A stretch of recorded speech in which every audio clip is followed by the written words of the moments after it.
What's up guys, and welcome to the 2018 Ford Focus RS. I've only ever driven one Focus RS before, and that I think was a 2016, which is the first model year. This being a 2018 is one of a 1500 limited edition run that was made for the US and Canada. The owner Nico has done a few choice mods to address some of the stock vehicle's shortcomings. I'll put the full list of mods in the video description.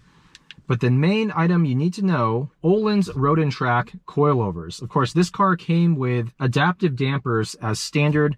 And I remember when I drove that 2016 model year, I think it was way too stiff and pogo sticky, even in the softest setting.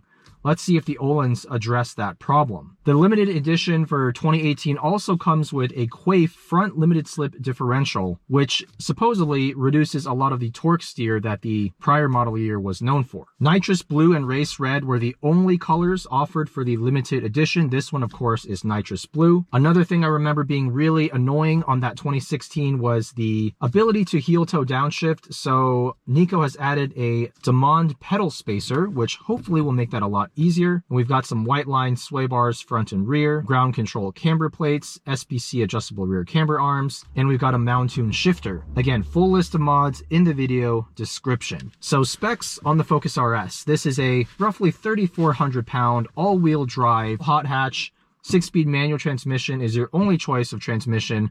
Electric power steering, and we're powered by a 2.3 liter EcoBoost 4-cylinder engine. It's turbocharged, it makes 350 horsepower and a whopping 350 pound-feet of torque. One of the most powerful and torquey turbo 4-cylinders ever produced from the factory. I think the only one that beats this might be the Mercedes AMG 2-liter. So with that out of the way, let's take this thing for a drive. We have a valved exhaust. The limited edition also comes with this carbon fiber trim, which frankly I don't think looks that great, but that's not what this car is all about. It's a Ford after all. You're not buying it to have an incredible interior, you're buying it for the driving dynamics and the amount of performance you get for the money. You can get these for around $30,000 nowadays. Is it worth it over some of the newer hot hatch offerings? Let's put it into sport mode.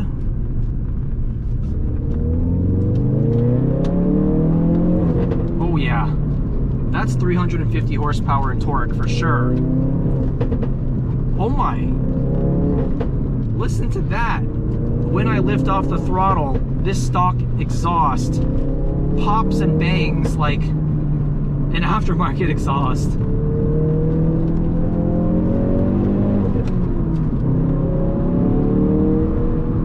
Let's see if we can heel toe here. Wow, look at that. We can. The Damond pedal spacer, I can confirm, definitely does its job. Oh, the car doesn't feel light though. And that's not helped by the fact that this steering rack has a lot of artificial weight. And it has a very springy nature. When you turn the wheel, it just wants to return to center with a strong force. Also, even though this has a Quaife limited slip diff on the front axle as standard, it still does torque steer quite a bit. Despite being an all-wheel drive car, it does feel like there's a lot of torque being sent to that front axle. Even in second gear corners, when you get on the throttle, the steering wheel does fight you a bit. It's not terminal torque steer like something like a Mazda Speed 3, but it is still present, very much present. There's more torque steer here compared to my DE5 Integra Type S or a FL5 Civic Type R, and that's a pure front wheel drive car. This is all wheel drive. Now how about track mode? Let's try that. Oh my.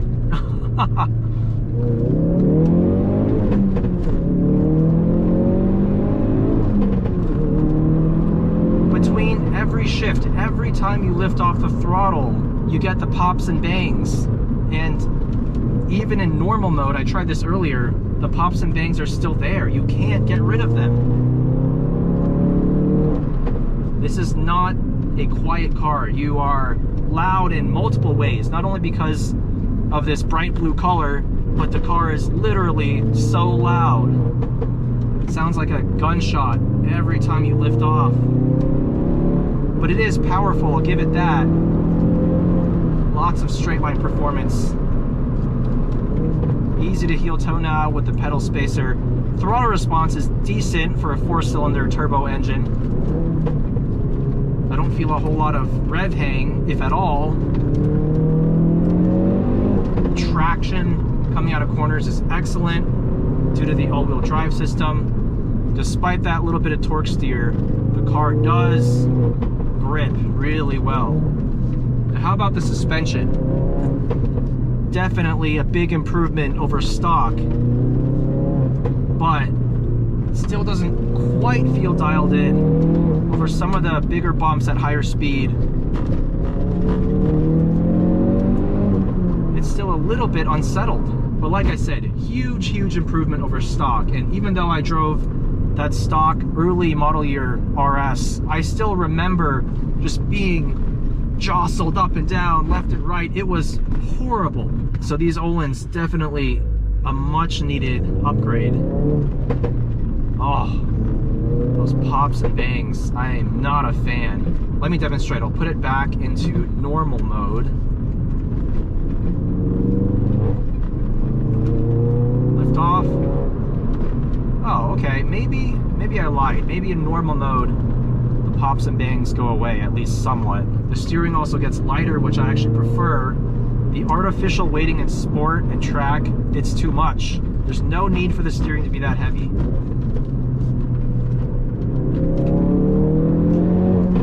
Oh, there's still pops and bangs, just not as bad. The shifter feel isn't bad at all with this Mountune shifter. It slots into each gate very nicely. It's not overly heavy. It's precise. But the car, like I mentioned earlier, does feel its weight, 3,400 pounds. It doesn't feel particularly eager to turn in compared to the new Civic Type R or even the outgoing FK8 Civic Type R. Where this car shines is the theatrics, the big power, the big torque, the sound from the exhaust, if that's your thing. The fact that this car has a drift mode, where it sends all the power to that rear axle. It handled that bump really well. The brakes feel good, very solid. Driving position, I have mixed feelings about. I feel like I'm sitting very low relative to the dash and the steering wheel. By the way, I have the steering wheel as low as it'll go. The seat's also as low as it'll go. But I still feel like I'm sitting really high up relative to the ground. This is a hatchback, but at the same time, so is my Integra Type S, so is the Civic Type R. And in those cars, I feel like I'm sitting much closer to the ground while still having good visibility out the front. Let's do a little straight line pull.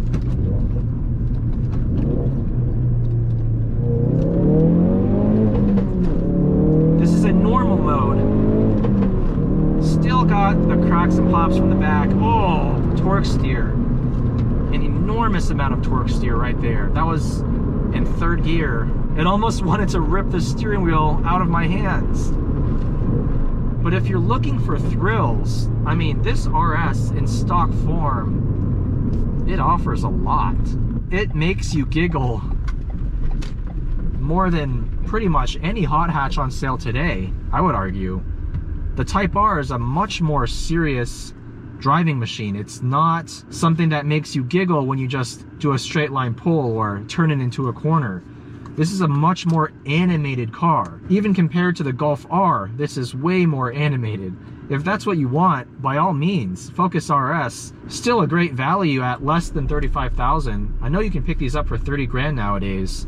Maybe for a limited edition with lower mileage, 35 is probably what you're looking at. And with the Focus and Fiesta no longer being sold in the United States, if you want a rowdy, all-wheel drive, powerful hot hatch, this might be your only choice. So a big shout out to Nico for letting me review this 2018 limited edition Ford Focus RS.